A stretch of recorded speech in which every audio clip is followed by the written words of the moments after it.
Ele designou alguns para apóstolos, outros para profetas, outros para evangelistas, outros para pastores e mestres. Eles são responsáveis por preparar o povo santo para realizar sua obra e edificar o corpo de Cristo, até que todos alcancemos a unidade que a fé e o conhecimento do Filho de Deus produzem e amadureçamos, chegando à completa medida da estatura de Cristo. Então, não seremos mais imaturos como crianças, nem levados de um lado para o outro, empurrados por qualquer vento de novos ensinamentos, e também não seremos influenciados quando nos tentarem enganar com mentiras astutas. Em vez disso, falaremos a verdade em amor, tornando-nos, em todos os aspectos, cada vez mais parecidos com Cristo, que é a cabeça. Ele faz que todo o corpo se encaixe perfeitamente e cada parte, ao cumprir sua função específica, ajuda as demais a crescer, para que todo o corpo se desenvolva e seja saudável em amor. Esta é uma afirmação digna de confiança. Se alguém deseja ser bispo, deseja uma tarefa honrosa. Portanto, o bispo deve ter uma vida irrepreensível, deve ser marido de uma só mulher, ter autocontrole, viver sabiamente e ter boa reputação. Deve ser hospitaleiro e apto a ensinar. Não deve beber vinho em excesso nem ser violento. Antes, deve ser amável, pacífico e desapegado ao dinheiro. Deve liderar bem a própria família e ter filhos que o respeitem e o obedeçam.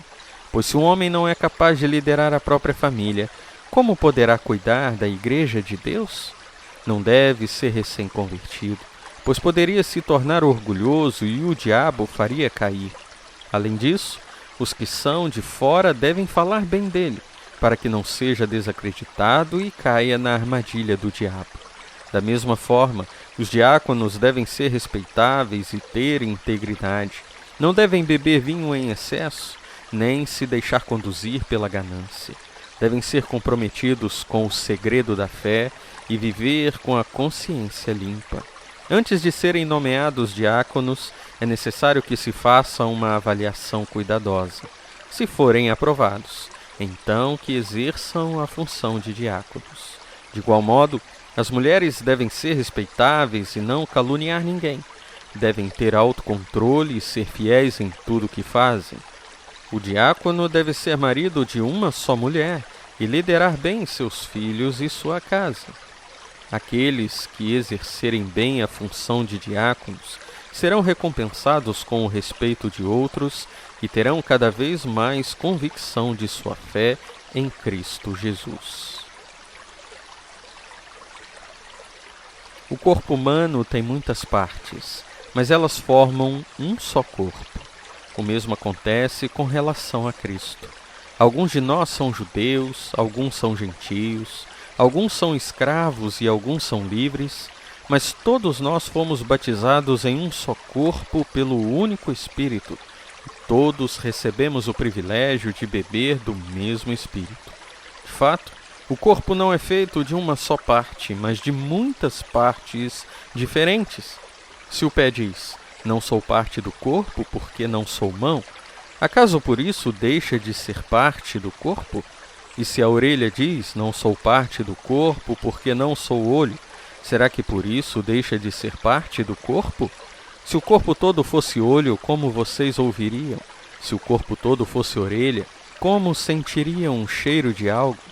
Mas nosso corpo tem muitas partes, e Deus colocou cada uma delas onde Ele quis. O corpo deixaria de ser corpo se tivesse apenas uma parte. Assim, há muitas partes, mas um só corpo. O olho não pode dizer à mão, não preciso de você. E a cabeça não pode dizer aos pés, não preciso de vocês.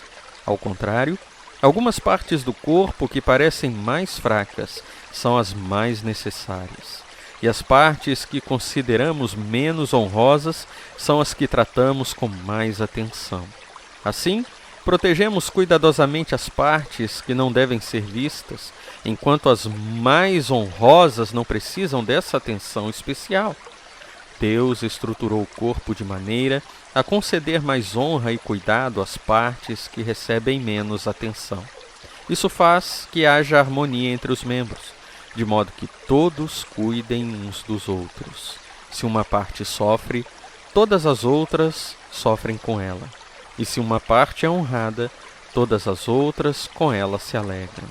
Juntos, todos vocês são o corpo de Cristo e cada um é uma parte dele.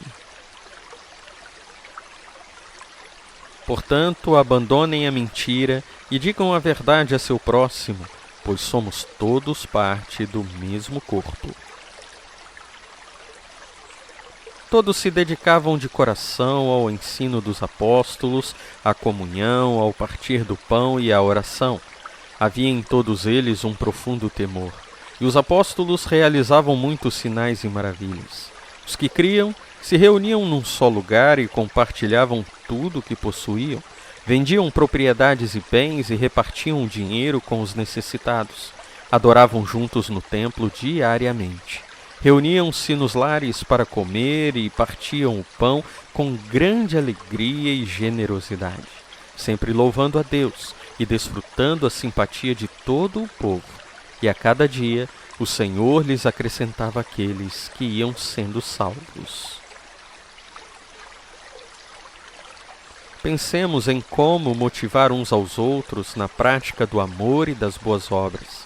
E não deixemos de nos reunir como fazem alguns, mas encorajemo-nos mutuamente, sobretudo agora que o dia está próximo. Portanto, cuidem de si mesmos e do rebanho sobre o qual o Espírito Santo os colocou como bispos, a fim de pastorearem sua igreja, comprada com seu próprio sangue. Irmãos, se alguém for vencido por algum pecado, vocês que são guiados pelo Espírito devem, com mansidão, ajudá-lo a voltar ao caminho certo, e cada um cuide para não ser tentado. Porque Cristo é nossa paz. Ele uniu judeus e gentios em um só povo ao derrubar o muro de inimizade que nos separava. A religião pura e verdadeira aos olhos de Deus, o Pai, é esta: cuidar dos órfãos e das viúvas em suas dificuldades e não se deixar corromper pelo mundo. Tenho outras ovelhas que não estão neste curral. Devo trazê-las também. Elas ouvirão minha voz, e haverá um só rebanho e um só pastor. E embora sejamos muitos, todos comemos do mesmo pão, mostrando que somos um só corpo. Pois há um só corpo e um só Espírito, assim como vocês foram chamados para uma só esperança. Até que todos alcancemos a unidade que a fé e o conhecimento do Filho de Deus produzem e amadureçamos, chegando à completa medida da estatura de Cristo. Ó Deus eterno, amado Pai, Senhor da Igreja, somos gratos, ó Deus, por nos ter concedido a família da fé.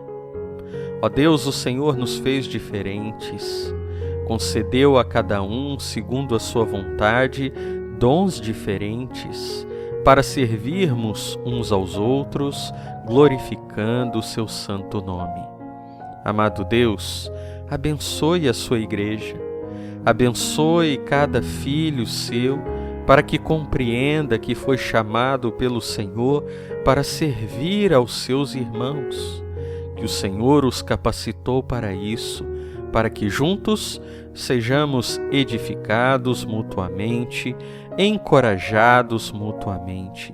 E, ó Deus, se há entre os teus filhos aquele que se desviou pelo caminho, que os teus filhos, a família do Senhor, esteja disposta a ir até ele para reconduzi-lo à presença do Senhor. Dê, ó Pai, à sua igreja a visão correta, a visão do alto, para que ela cresça, acima de tudo, em maturidade. É o que eu lhe peço, em nome de Jesus. Amém.